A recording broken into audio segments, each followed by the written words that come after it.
Today's episode is all about excitation, also known as excitatory neurons. Excitatory neurons are a part of this push-pull system of excitatory and inhibitory neurons. Of course, excitation is activation, or start, or go signals. We've recently covered a few episodes on the inhibitory side, the inactivating, or stop signals.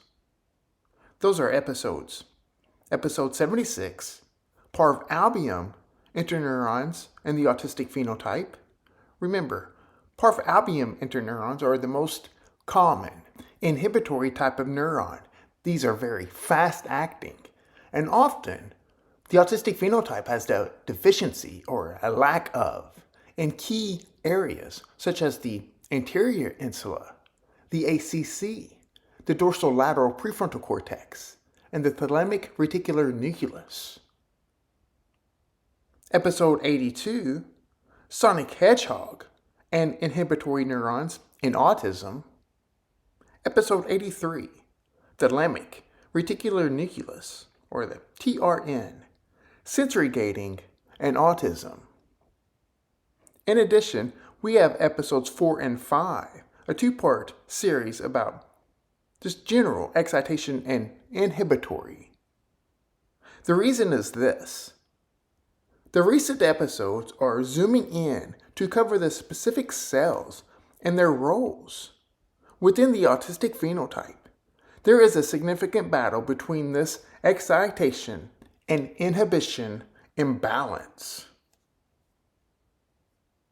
Excitatory neurons are primarily pyramidal neurons, and they release glutamate, the brain's main excitatory neurotransmitter, to activate postsynaptic neurons via AMPA and NMDA receptors. Remember the spatial relationship of AMPA and NMDA on the postsynaptic area of the synaptic cleft. These neurons drive neural activity and promote information transmission and are critical for sensory, cognitive, and motor functions.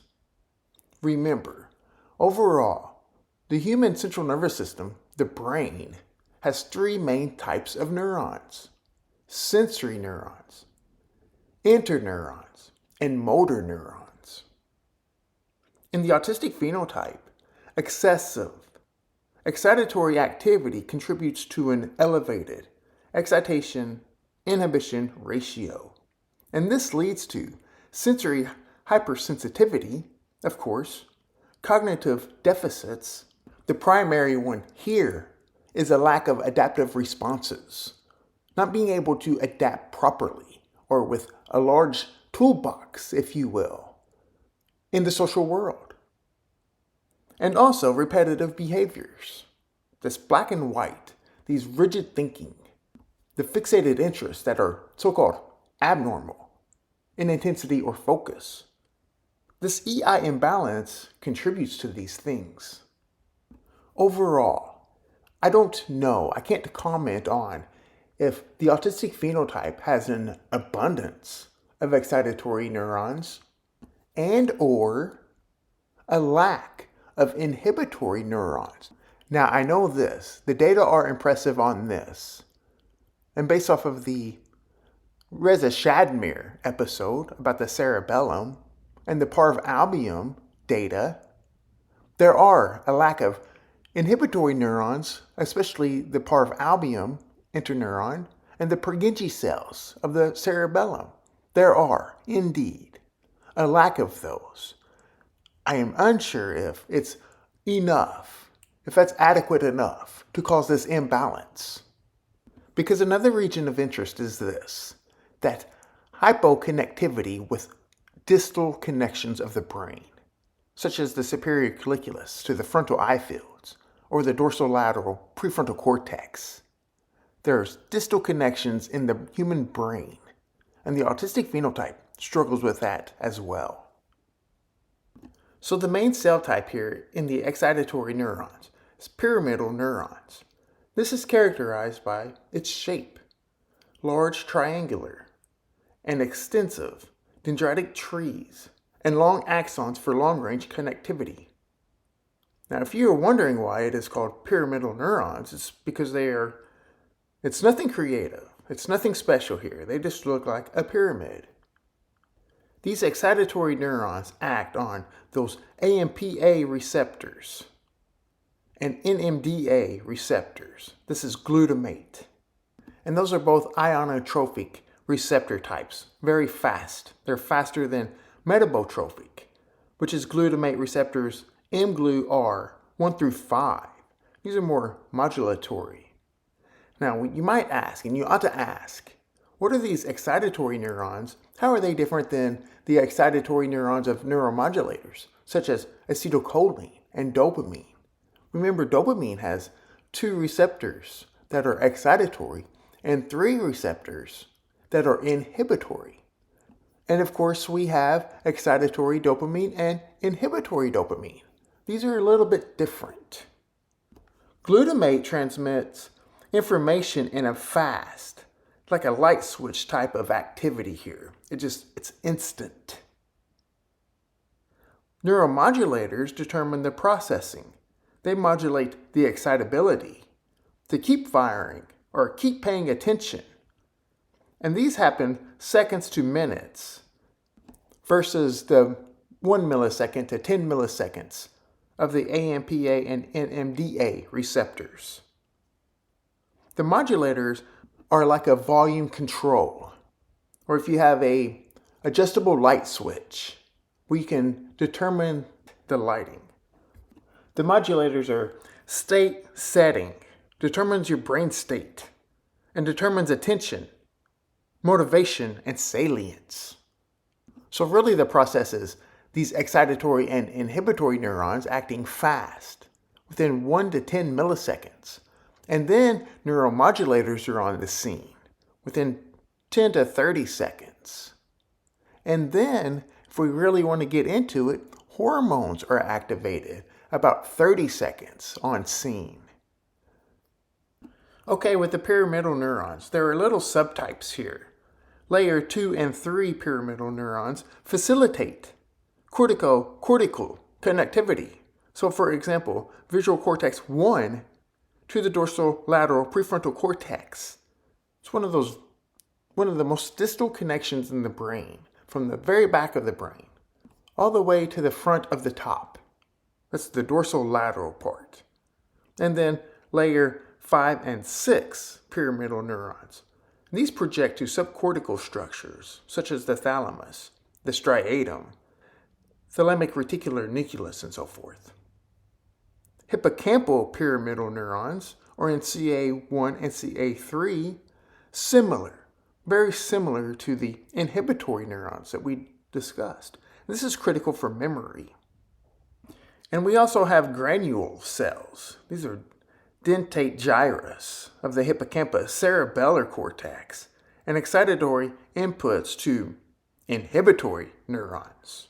Remember, excitatory neurons and inhibitory neurons can act on each other. The synaptic properties here, the high synaptic plasticity via NMDA dependent long-term potentiation.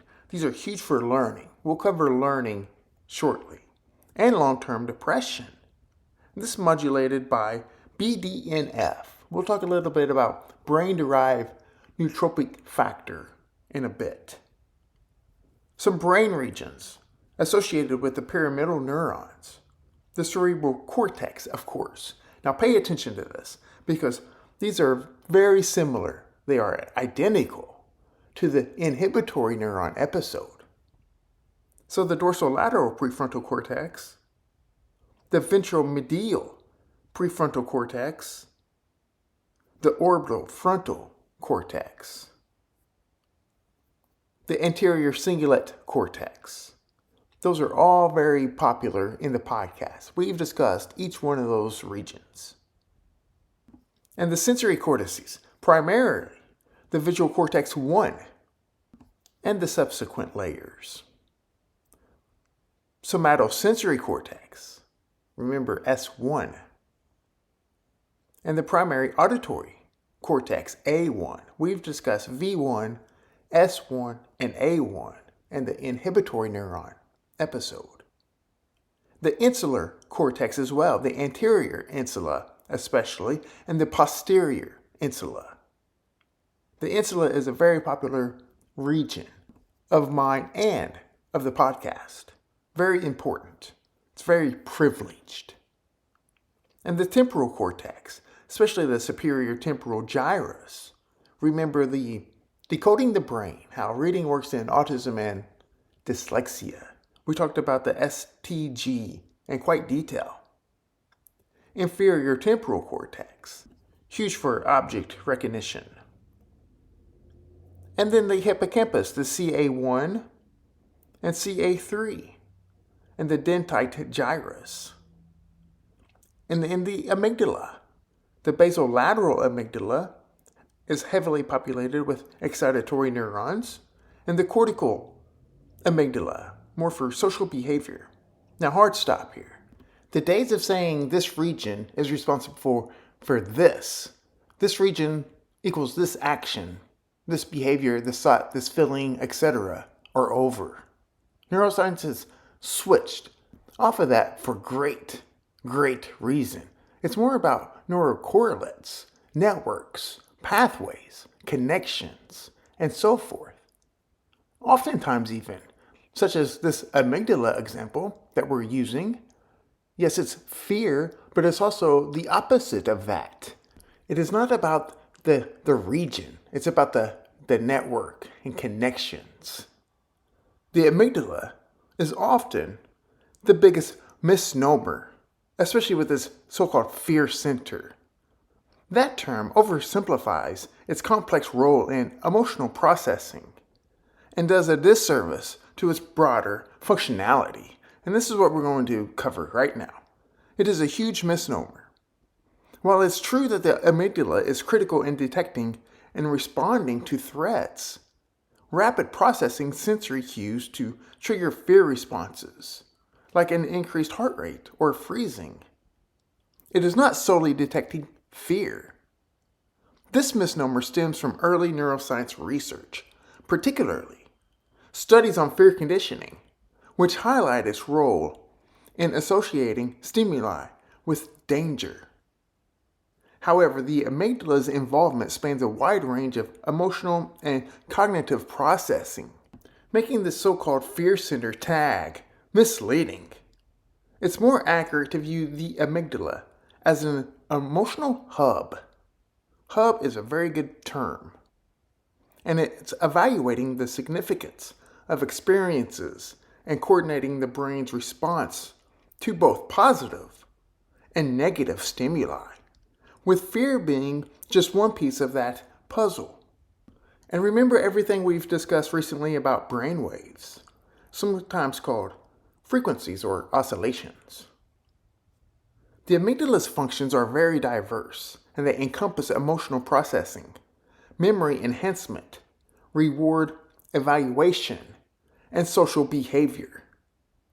The amygdala assesses the emotional weight of stimuli, whether it's a joy for something you like, or you want, you need, you love, or the thrill of a potential reward, or some sort of social connection. And this is integrating sensory input with internal states, like mood or hunger. For instance, it activates during rewarding experiences, such as eating or social bonding, and is interacting with the brain's reward system, including the ventral striatum, which is in large part the nucleus accumbens. The nucleus accumbens is the ventral striatum and is a very large brain region. And dopamine pathways. The amygdala strengthens memories tied to significant events, both positive and negative. And it makes these moments, like remembering a pleasant first experience of a certain stimuli, or a near-miss accident, more vivid. It kind of stamps these.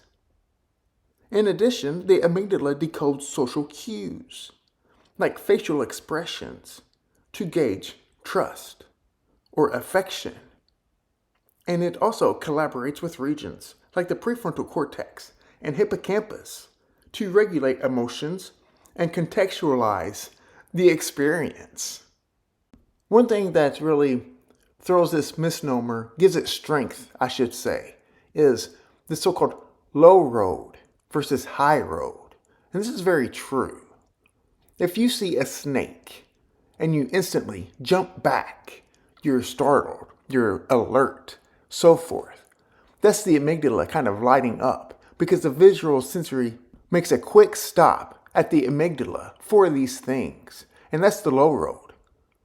But then eventually you think, oh, not a venomous snake. That's not a copperhead. That's a water snake. And then that's the high road, kind of providing context based off of memory, based off of the living organism, really, to say, no need for startle, no need for this fear. And by the way, a copperhead and water snakes are very similar. They have this black shape. The copperhead, the shape is in the shape of a Hershey kiss, a triangle. And the water snake, it's more of a tornado, so it's an upside down triangle. Or even sticking to the theme of the episode, we could call it a pyramid, based off of the pyramidal neuron. Hershey kiss, copperhead. Tornado, water snake. Okay, we were talking about brain regions, and I need to pivot back. It's hard sometimes. So we finished up the amygdala there. And also the striatum, the caudate, and the putamen. So that's the dorsal striatum. Remember the basal ganglia, the input centers of the basal ganglia. That's our go, no-go area. It's modulating response types. And also the ventral striatum that we just mentioned, the nucleus accumbens. Pyramidal neurons are dense in these three regions. The thalamus, of course, the thalamus. Relay neurons and the lateral geniculate nucleus. So remember vision, you should know that's vision. The ventral basal complex, which is VB. We'll talk more about that momentarily. And the somatosensory. In addition, in the thalamus, the medial geniculate nucleus. This is auditory. And the medial dorsal nucleus for cognitive and emotional processing. And the cerebellum for those granule cells. And this is the excitatory inputs to Purkinje cells. Okay, I know that's a lot of nomenclature, a lot of dense neuroscience and brain regions. But they're all very relevant here. They're all important if you want to understand certain phenotypes, like the autistic phenotype. So the receptors, let's touch a little bit more on the receptors. AMPA. And these are very fast excitatory transmissions, such as I was touched. And they use sodium, potassium. And they are activated 1 to 5 milliseconds. The NMDA receptors use sodium, potassium, plus the calcium. These are critical for synaptic plasticity, the long-term potentiation, and long-term depression. Remembering the texture of what was touched. AMPA will say, I was touched. NMDA will say, oh, I recognize that texture. I know what touched me. And NMDA are slower. They open at roughly 10 milliseconds and stays open for longer, 50 to 200 milliseconds. And also the glutamate receptors, GLU receptors 1 through 5. This modulates excitability and plasticity via G protein coupled signaling. These are metabotropic receptors. They are slower than the two previously mentioned ionotropic receptors. And some interactions here. These excitability receptors receive inhibitory inputs from GABAergic interneurons, the Parvalbumin interneuron, the somatostatin inhibitory neuron, and the vasoactive intestinal peptide, the calbindin, and the calretenin, and the Purkinje cells. All of those inhibitory neurons that we previously discussed. This is via GABA A, B, and C receptors. A general role here for these excitatory neurons and receptors is to drive neural activity for sensory processing, especially visual cortex 1, somatosensory cortex 1, and auditory cortex 1, and for cognitive functions, especially in the dorsolateral prefrontal cortex. For emotional regulation, some regions of interest here are the anterior insula and the amygdala. And the motor control, remember the striatum and the cerebellum. They also facilitate synaptic plasticity for learning and memory. Huge. And they generate gamma oscillations from the 30 to 80 hertz range.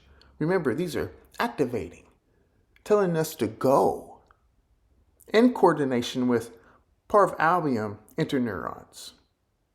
In the autistic phenotype, there's an excessive excitability, excitatory activity in the sensory cortexes, especially the visual cortex 1, the somatosensory cortex, and the auditory cortex. We've covered this in great detail. This is due to brain-derived nootropic factor-driven synaptic enhancements and reduced inhibitory control. And this elevates that gamma power, and it drives sensory hypersensitivity.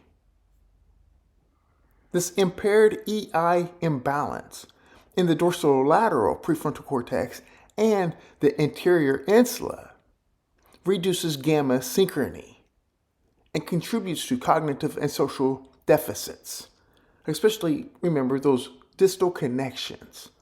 It's a big mismatch, a timing mismatch. Overactive corticostriatal thalamic cortex circuits, especially the orbital frontal cortex and the striatum, amplify repetitive behaviors. Remember, the basal ganglia is involved there. So what is the neurobiology and the purpose? This evolutionary aspects of excitatory neurons. Information transmission is huge. Synaptic plasticity, these so-called network activations. This is now and the future of neuroscience. Networks. And the thalamic reticular nucleus interaction. So excitatory inputs from cortical layer, visual cortex 1 pyramidal neurons to the thalamic reticular nucleus modulate sensory gating and oscillatory activity. It has to be a healthy balance here. Just think about this push-pull tactic. So what's the difference between typical and the autistic phenotype with the excitatory neuron functions?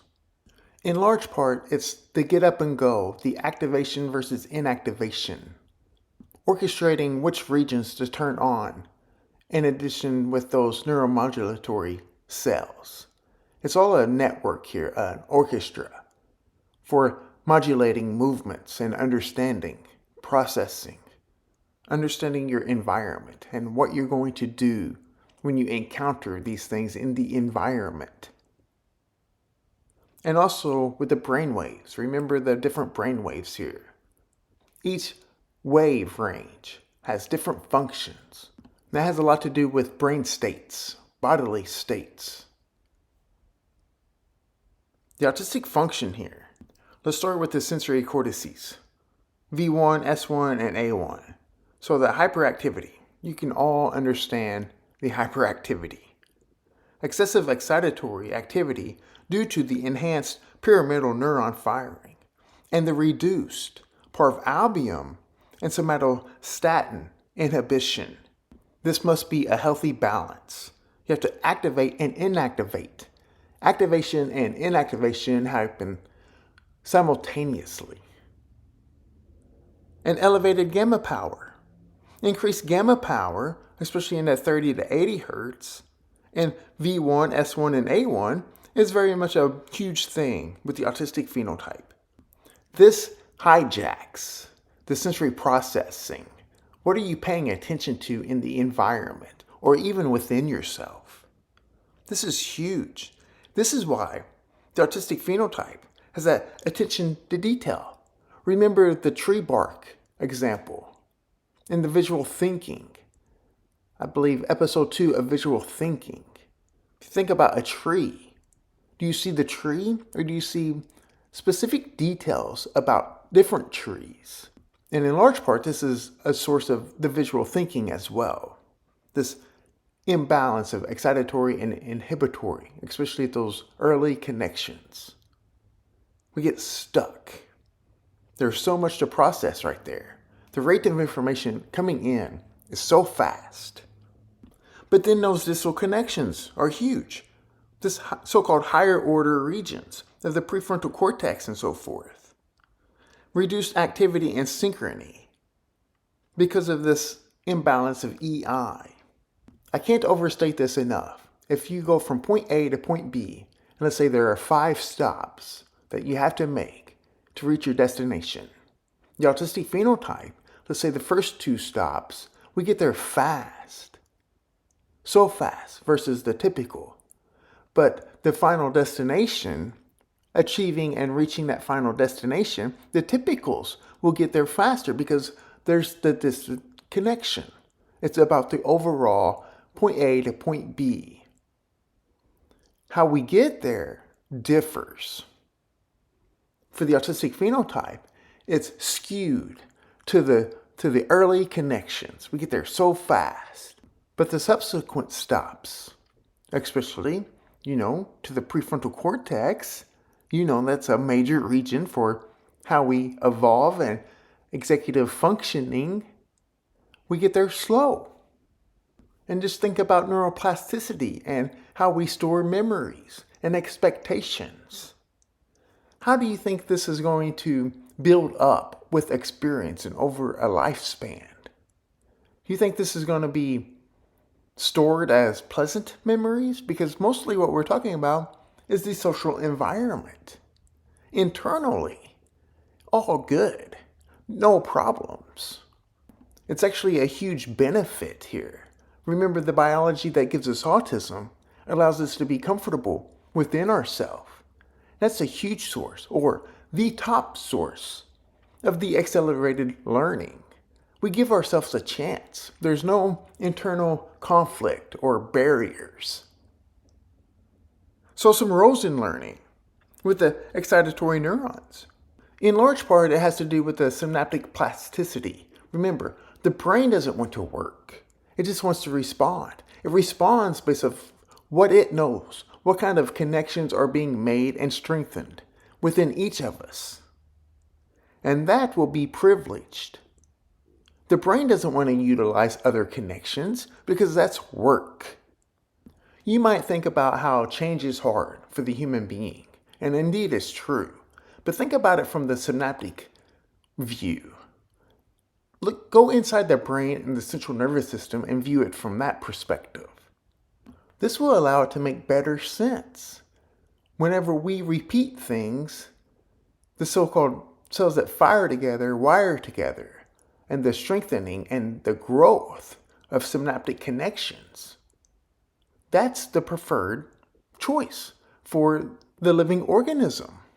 And then if you add in the brain waves, if it's one trial learning or gamma or high gamma, it's strengthening these connections faster. That's why if you almost get into an accident, a near miss accident, that's really heightened and it stamps your memory much more than the previous time you drove to work and there was no accident or close call. The role of the brain-derived neurotrophic factor, BDNF, enhances NMDA receptor function. This is in large part the driving mechanism behind this. BDNF is so huge, especially in the critical period, whenever children can just learn multiple languages, like passively, with no problems, no disruptions. In large part, BDNF is modulating that. It allows it to happen.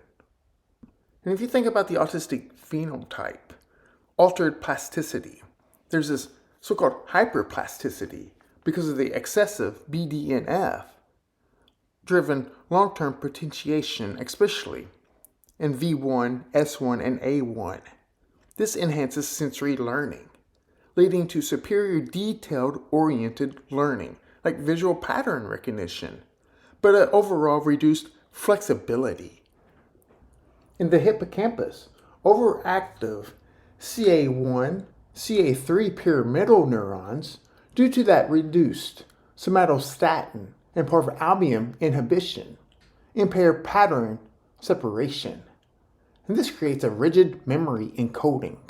Remember, these are all the same areas that we discussed in the inhibition episodes. Dorsolateral prefrontal cortex impairment, a reduced EI imbalance in this brain region impairs working memory and associative learning. And this contributes to that cognitive inflexibility as well. The dysfunction in the thalamic reticular nucleus, an impairment of Parvalbumin inhibition in the visual and somatosensory and auditory sectors, allows for excessive sensory input back up to the cortex. Remember the thalamic cortical pathway, enhancing sensory learning but overwhelming cognitive circuits. And the limbic sector of the TRN has a deficit because of the reduced dorsolateral prefrontal cortex excitatory activity. This impairs attention and dependent learning. In the autistic phenotype, some strengths here is enhanced sensory learning in those early visual, somatosensory, and auditory networks. This is superior attention to detail. Some challenges, though, are impaired creating inflexible, the lack of adaptive responses, and leads to context-dependent learning. Just tell us. Just be specific type of thing. So also think about repetitive behaviors here and social deficits as well. And OCD-like behaviors. OCD and the autistic phenotype share some very similar neural circuitry. Overactive excitatory inputs in the corticostriatal thalamic cortex circuit. Due to the reduced inhibition control, this amplifies habitual learning and drives repetitive patterns. Something as similar as tics Tourette's is overexcitation. We've talked about stereotypy. It's a misnomer as well. It's defined, if you look up the definition of stereotypy or stereotypy, it will say purposeless behavior. But there is very much a purpose of why these repetitive behaviors and stimming and OCD-like tendencies, tics Tourette's, there's a purpose, there's a reason. These things are happening. Humans will just define things so loosely without even considering. So let's wrap up with the push-pull analogy here. The go signal explanation of this push-pull. Excitatory neurons act as the brain's go signal, and this drives neural activity to initiate and propagate information processing. Glutamate releases via AMPA or NMDA receptors, and this depolarizes postsynaptic neurons, while increasing their firing probability and promoting 1. Sensory processing, cognitive processing, emotional processing, and motor output. V1, S1, and A1, so visual, tactile, that touch, and auditory stimuli. Cognitive processing, especially in the prefrontal cortex, Pyramidal neuron supports attention and working memory. The emotional processing centers. The basolateral amygdala is huge here, and the anterior insula drive emotional responses. What are you paying attention to? There's a reason why the insula is part of the default mode network and the salience network. Motor output. The dorsal striatum, and even the ventral striatum with reward learning. And the cerebellar. These are motor movements. Remember, the dorsal striatum is our input area, and this will regulate and determine action selection. In typical brains, this go signal is balanced, acting as a stop-slow signal. You have limitations on how fast you can go. In the autistic phenotype, that excessive go signal and the BDNF-driven excitatory enhancements and the reduced inhibition amplify everything. The 2003 paper from Rubinstein and Mike Merzenich, who studies neuroplasticity, is a good foundation to start with this EI imbalance. An EI push-pull analogy here is the push, the excitation. Pyramidal neurons in the cortex and the thalamus push neural activity forward, driving sensory, cognitive, and emotional processing. The pull system here, however, the inhibition, those inhibitory cells and the Purkinje cells pull this back. It's a brake system. Collectively, they're working as bumpers on, let's say, a bowling alley. And this is all one, depending on the context, and living organism dependent, depending on what the living organism is thinking, wanting, liking, trying to accomplish, and so forth. I have something exciting. I want to introduce a product unlike any other product available. A highlight is the product from Daylight Computer Company created their product based on these factors. The Daylight computer is completely blue light free. It has no flicker. Short wavelength flicker is extremely harmful for our eyes and downstream biology. Light flicker is constantly turning our central nervous system on and off. Essentially, it is like going to a light switch and repeatedly turning it on and off. The problem is, blue light and LED light does this, and it is so rapid you cannot even perceive this in real time. The Daylight computer is the lowest stimulation and foremost for sensory sensitive users. It is no question that the alternative product, especially when used at night, do not address or consider this in their product. It is so toxic to human biology. Big tech corporations have patents on how their short wavelength implicate the human nervous system. And a bonus, despite Daylight computer not having backlight, it is very functional for outdoor use. And of course, increased sunlight is always preferred. I am happy to offer a discount for the Daylight computer. You can use the code AUTISM for a $50 off discount. Again, use the code AUTISM and the discount code for $50 off. See the link in the show notes to Daylight Computer Company, or just give it a quick search in your internet browser. Use the code AUTISM for $50 off.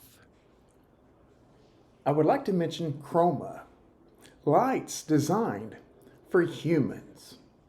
Chroma, a Seattle-based innovator founded by ex-NASA and Air Force engineer Michael Shapiro, is on a mission to enhance physical and mental health with purpose-built devices. unlocking peak human health, cognitive function, and performance.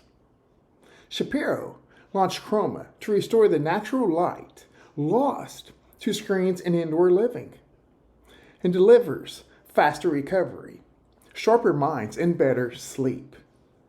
Their products hit hard. The Iron Forge speeds muscle repair with red and near-infrared light, while the Skylight mimics sunlight to boost sleep and energy.